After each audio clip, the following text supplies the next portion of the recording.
Friends, स्वागत है आप सबका स्टडी विथ राहुल 247 में। आइए आज के क्लास में हम लोग देखेंगे गुणनखंड यानी फैक्टर, जिसमें हम लोग टॉपिक कवर करेंगे कि आजकल जो नए तरीके से गुणनखंड का सवाल पूछा जा रहा है किसी भी परीक्षा में, तो हम लोग ऐसे सवाल को कैसे बनाएंगे और क्या है इसका ट्रिक। जैसे कुल गुणनखंडों की संख्या यानी अपवर्तकों की संख्या, सम गुणनखंडों की संख्या, उनका योग, विषम गुणनखंडों की संख्या और उनका योग।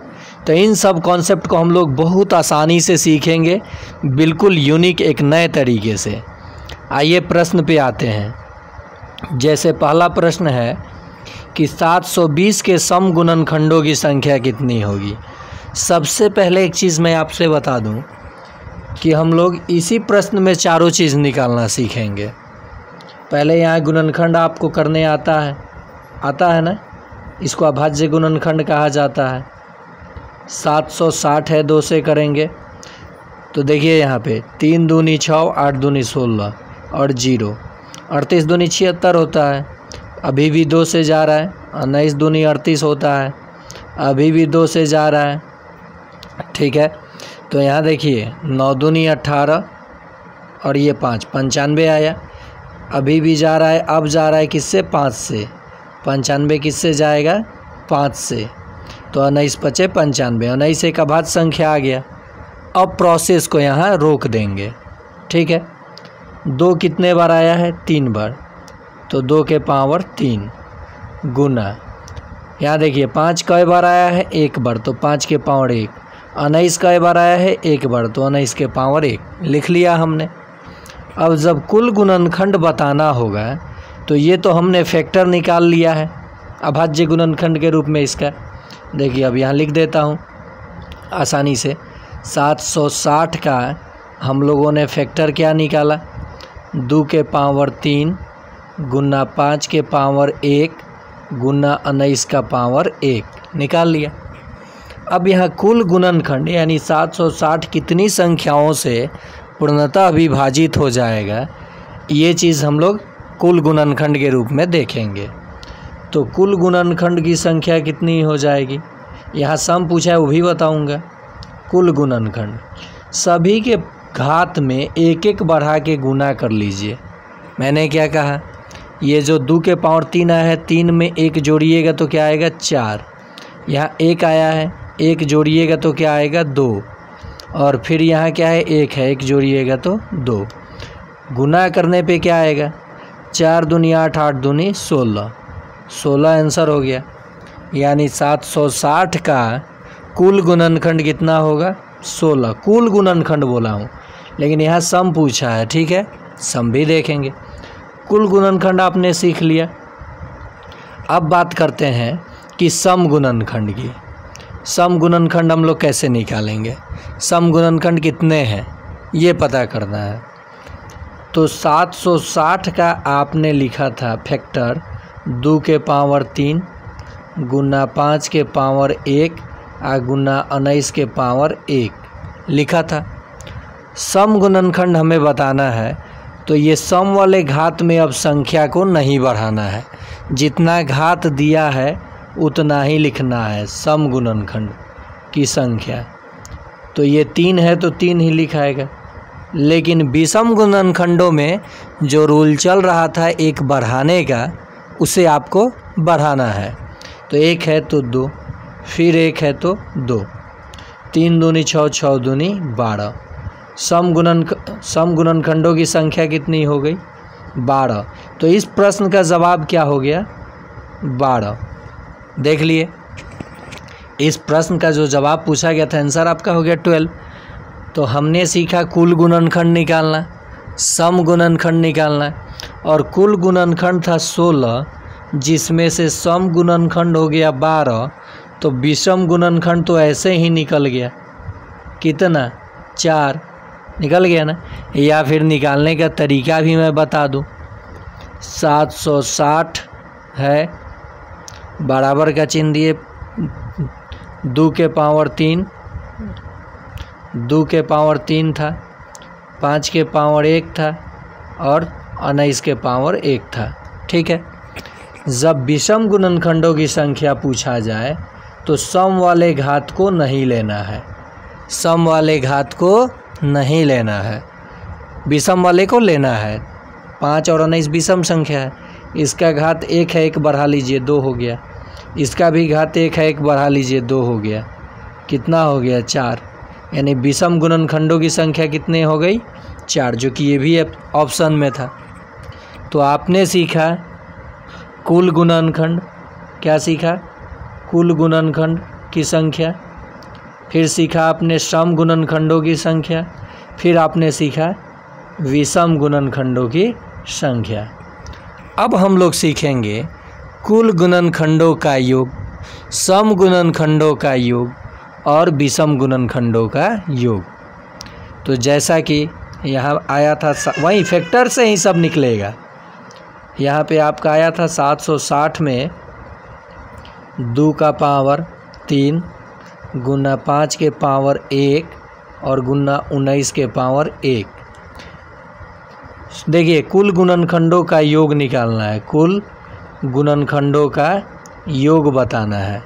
तो कैसे हम लोग बताएंगे, जितना ये घात है 0 से लेकर के चलना है इस 2 को, 2 के पावर 0 जोड़ कहाँ तक 3 तक, 2 के पावर 1 जोड़ 2 के पावर 2 जोड़ 2 के पावर 3 ब्रैकेट बंद।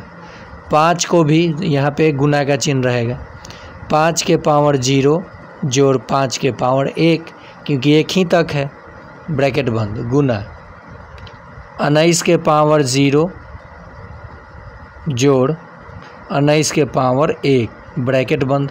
ठीक है, आप सब लोगों को पता है कि किसी भी संख्या का पावर 0 होता है तो उसका मान क्या होता है 1।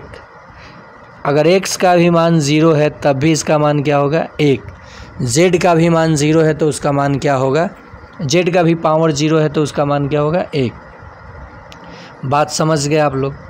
अब क्या करना है हमें, कुल गुणनखंडों के योग के लिए ये 2 का क्यूब कितना आएगा 8, ऐसे ही जोड़ लीजिए, यहाँ पे जगह कम है 8, और ये 2 का स्क्वायर कितना होगा 4, 8 4 12, 12 13 14 और 1 2 के पावर 0 तो 1, तो 15 हुआ इसका पूरा का मान 15 गुना 5 के पावर 1 5 और 5 के पावर 0 तो 1, 5 आ 1 6 गुना 19 आ 1, क्योंकि इसका मान 1 हो जाएगा, 19 के पावर 1 19, तो 19 और 1 20। ठीक है, 15 दूनी 30, 15 दूनी 30। ठीक है, यहाँ पे देखिए 15 दूनी 30 है, 0 इसका है, 6 3 18, 1800 हो जाएगा। कितना हो जाएगा 1800। समझे बात को मेरे, मैंने क्या किया देखिए पूरे विस्तार से समझ लीजिए। 2 के पावर 3 था तो 0 से लेकर के चला मैंने, जोड़ 2 के पावर 1 जोड़ 2 के पावर 2 जोड़ 2 के पावर 3 ब्रैकेट बंद, गुना 5 के पावर 1 था तो 5 के पावर 0 जोड़ 5 के पावर 1 ब्रैकेट बंद। फिर यहाँ पे लिख देता हूँ जोड़ 19 के पावर 0, जोड़ नहीं गुना का चिन्ह दे करके, ठीक है, 19 के पावर, यह मिटा देता हूँ, गुना 19 के पावर 0 जोड़ 19 के पावर 1। ये जब हम जोड़े इसको पूरे को, 2 का क्यूब 8 8 4 12, 12 2 14 1 15, 15 आया, यहाँ गुना है तो गुना 5 आ 1 6 आया और यहाँ 20 आया।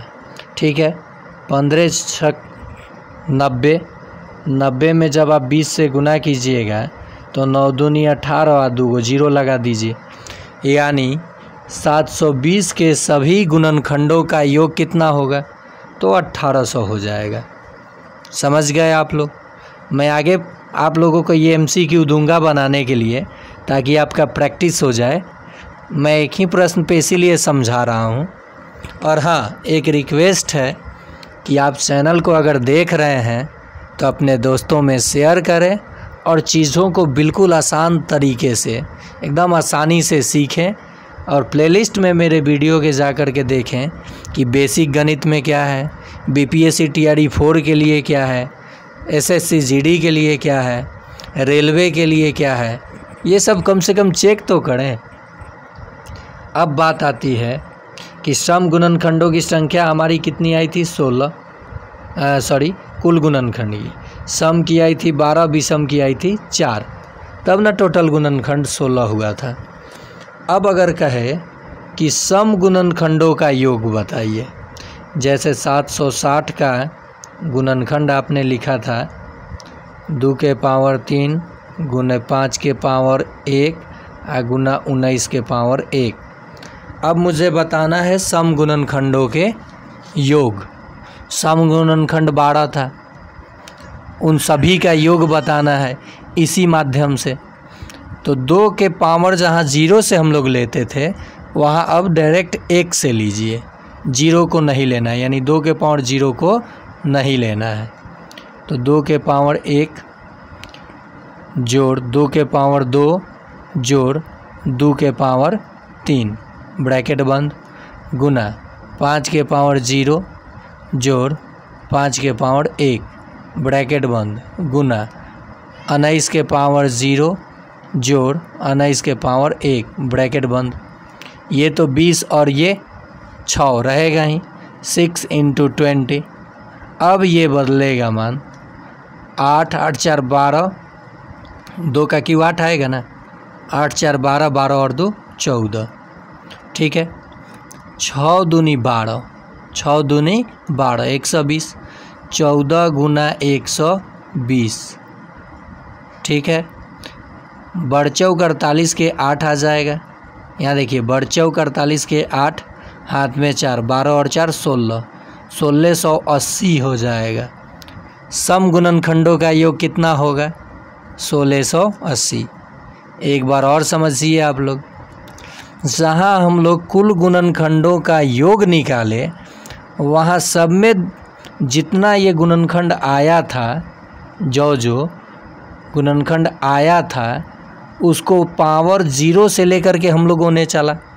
सम गुणनखंड का जब योग निकालना हो, सम गुणनखंड का योग, तो सम संख्या का घात 0 वाला नहीं लेना है। नोट कर लीजिएगा आप लोग। ओके, तो मैंने क्या किया, 2 के पावर 1 लिया, 2 के पावर 1 लिया जोड़ 2 के पावर 2 लिया जोड़ 2 के पावर 3 लिया। सम, ये सम संख्या था इसलिए गुना, विषम वाले में तो लेना ही है 1, फिर गुना 19 के पावर 0 जोड़ 19 के पावर 1।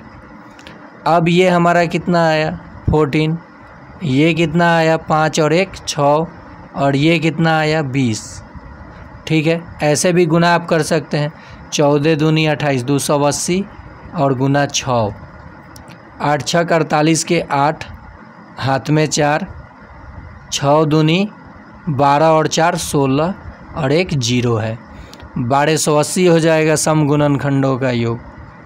समझ गए आप लोग। अब अगर विषम गुणनखंड तो 4 ही था, विषम गुणनखंडों का योग निकालना हो तब क्या करेंगे, विषम गुणनखंडों का योग, गुणनखंडों का योग निकालना हो तो क्या करेंगे। ये आजकल सीटेट में भी प्रश्न पूछने लगा है, 6 to 8 वाले ज़रूर ध्यान देंगे। और railway, NTPC, SSC GD, BPSC TRE 4, आप लोग बिल्कुल ये नए पैटर्न, नए कॉन्सेप्ट पे ज़रूर ध्यान दें, नहीं तो जब एग्ज़ाम में प्रश्न आपको मिलेगा ना तो आप कहिएगा एग्जामिनर बहुत हार्ड प्रश्न कर दिया था। ट्रेंड बदल चुका है, भीड़ बढ़ेगा तो, कंपटीशन जब बढ़ेगा तो एग्ज़ाम का लेवल भी तो अच्छा खासा आएगा। तो देखिए विषम गुणनखंडों का योग में हमको क्या करना है, सम संख्या वाले घात को बिल्कुल नहीं लेना है, इग्नोर कर देना है। सम संख्या वाले घात को नहीं लेना है, नहीं लेना है। मतलब मैं क्या कहना चाहता हूँ, स्क्रीनशॉट इसका ले लीजिए या पॉज कर लीजिए, स्क्रीनशॉट ले लीजिए। सम संख्या वाले घात को नहीं लेना है। मेरा कहने का मतलब है कि 2 के पावर 3 था, 5 के पावर 1 था, 19 के पावर 1 था, तो ये बिल्कुल नहीं लेना है। समझ गए मेरे बात को? बाकी को जैसे का तैसे लेना है और फिर यहाँ गुना दे करके 19 के पावर 0 जोड़ 19 के पावर 1, तो ये 6 हो जाएगा और ये 20 हो जाएगा। तो 6 दूनी 12, 120 हो जाएगा, 120 हो जाएगा। ज़रा एक चीज़ हम लोग चेक करते हैं, विषम गुणनखंड सम गुणनखंडों का योग कितना आया था 1680 और विषम गुणनखंडों का योग कितना आया 120। इनको जोड़ेंगे तो 1800 पुर जाएगा। सभी गुणनखंडों का योग पुर जा रहा है, यानी आंसर हमारा बिल्कुल सही है। देखिए मैं क्या कहना चाहता हूँ, अगर यहाँ पे कुल गुणनखंडों का योग पता करना हो तो ऐसे भी तो हम लोग निकाल सकते थे। सभी सम गुणनखंडों का योग जोड़ विषम गुणनखंडों का योग। तो आपने सम का निकाला था 1680 और विषम का निकाला 120, जोड़ने पे आ गया 1800, यानी सभी गुणनखंडों का योग भी आप निकाल लेंगे अब। ठीक है, सभी गुणनखंड भी निकाल लेंगे अब, सम गुणनखंड भी निकाल लेंगे आप लोग, विषम गुणनखंड भी निकाल लेंगे, उनका योग भी निकाल लेंगे। ये एक ही वीडियो में मैं आपका टोटल छोटा वीडियो में आपका टोटल चीज़ कॉन्सेप्ट ख़त्म किया। अब तो कम से कम मेरे भाई लाइक कर दिया करो, अगर चैनल पे नए हैं तो सब्सक्राइब कर लीजिए। इसके बाद जस्ट मैं पढ़ाने वाला हूँ द्विघात समीकरण स्पेशल क्लास में, द्विघात समीकरण जो कि एग्ज़ाम में आजकल आ रहा है। उसके बाद समांतर श्रेणी ये special class BPSC TRE 4, railway NTPC, SSC GD. उसके बाद इन दोनों के बाद पढ़ाऊँगा निर्देशांक ज्यामिति। इसमें नया नया प्रश्न जब आपको मिलता है तो आप कंफ्यूज करते हैं, इसलिए। और बेसिक मैथ के कॉन्सेप्ट में मैं बेसिक तो लेके चल ही रहा हूँ, प्लेलिस्ट में एक बेसिक मैथ होगा, बेसिक मैथ्स। अगर आपको गणित नहीं आता है तो प्लेलिस्ट में जाइए और बेसिक से एकदम पढ़ना शुरू कीजिए। चलिए आगे देखते हैं अब हम लोग प्रश्न क्या क्या पूछा गया है। सब प्रीवियस ईयर का प्रश्न है। 50 के कुल गुणनखंडों की संख्या कितनी होगी? तो देखिए अब मैं ऐसे फैक्टर नहीं निकालूंगा, आपको मैंने ऐसे फैक्टर सिखाया। अब देखिए मैं कैसे फैक्टर निकालूंगा। 50 को हम लोग लिख सकते हैं 25 गुना 2, लिख सकते हैं ना, 25 गुना 2। 25 5 का स्क्वायर है और ये 2 के पावर 1 है। मैंने कहा था कि जब कुल गुणनखंड निकालना हो तो घात में एक एक बढ़ा के गुना कीजिए, जितना ये फैक्टर आया रहेगा सब में। तो यहाँ एक बढ़ा तो 3 हो गया और यहाँ एक बढ़ा तो 2 हो गया, आंसर 6 हो गया। समझ गए आप लोग? तो यहाँ पे आपको 3 प्रश्न का जवाब देना है। प्रश्न नंबर 1 बहुत आसान हो जाएगा आपके लिए प्रश्न। ठीक है, कुल गुणनखंड तो बता दिए, सम गुणनखंडों की संख्या, सम गुणनखंडों even factors, number of even factors, गुणनखंडों की संख्या बताइएगा। दूसरा प्रश्न बताना है, जब सम निकल जाएगा तो विषम भी आप बता देंगे, विषम गुणनखंडों की संख्या बता दीजिएगा। तीसरा प्रश्न बताना है सभी गुणनखंडों का योग, सभी गुणनखंडों का योग 3 ही बताना है, ठीक है, आगे दूंगा वो, नहीं तो इसमें और प्रश्न बन रहा है। सभी सम गुणनखंडों का योग, सभी विषम गुणनखंडों का योग, 5 प्रश्न कीजिएगा आप प्रैक्टिस। देखिए यहाँ आया 120 के कुल अभाज्य गुणनखंडों की संख्या कितनी होगी। कुल अभाज्य गुणनखंडों की संख्या, यहाँ कुल गुणनखंडों की संख्या ले लीजिए। कुल अभाज्य गुणनखंड का है तो आंसर बदल जाएगा। देखिए ये अभाज्य अगर छोड़ देते हैं तो क्या होगा, 120 का जैसे आप फैक्टर निकालिएगा तो 15 8 120 होता है ना जी। 8 तो 2 का क्यू है, 3 गुना 5, 3 के पावर 1, 5 के पावर 1, 15 हुआ। और ये 2 का क्यू है, मैं ऐसे फैक्टर निकाल लेता हूँ, लेकिन आप ऐसे चाहें तो निकाल लीजिएगा। 2 से 60, 2 से 30, 2 से 15, 3 से 5, ऐसे करके आप निकाल लीजिएगा। यही चीज़ मैं यहाँ किया हूँ, शॉर्ट कर लिया, ठीक है। तो देखिए दोस्तों, अब इसमें क्या पूछा है, अभाज्य गुणनखंडों की संख्या, तो आंसर बदलेगा कैसे। कितने अभाज्य गुणनखंड आए हैं, एक 3 आया है, एक 5 आया है, 2, 1 2 3, आंसर क्या हो जाएगा 3। अभाज्य गुणनखंडों की संख्या, यही ना अभाज्य संख्या है। लेकिन यहाँ ये काट दीजिए, आपको बताना है कुल गुणनखंडों की संख्या। इसमें 1 बढ़ेगा 4, आगे आपको करना है, इसका जवाब देना है। मैं ये काट दिया, यहाँ पे आपको बताना है 4 नंबर प्रश्न रहेगा, वहाँ तो 3 को दिया ही था। चौथा प्रश्न, 120 के कुल गुणनखंडों की संख्या कितनी होगी। नेक्स्ट प्रश्न पे चलते हैं। 100 फिर रिपीट कर गया है ये प्रश्न, वो प्रश्न रिपीट कर गया था। आगे देखते हैं और भी प्रश्न है क्या, नहीं है। हाँ, यहाँ पे एक प्रश्न है ये, 120 के कुल गुणनखंडों का योग कितना होगा, आपको बताना है। 5 नंबर प्रश्न। छठा प्रश्न बताना है सम गुणनखंडों का योग होगा।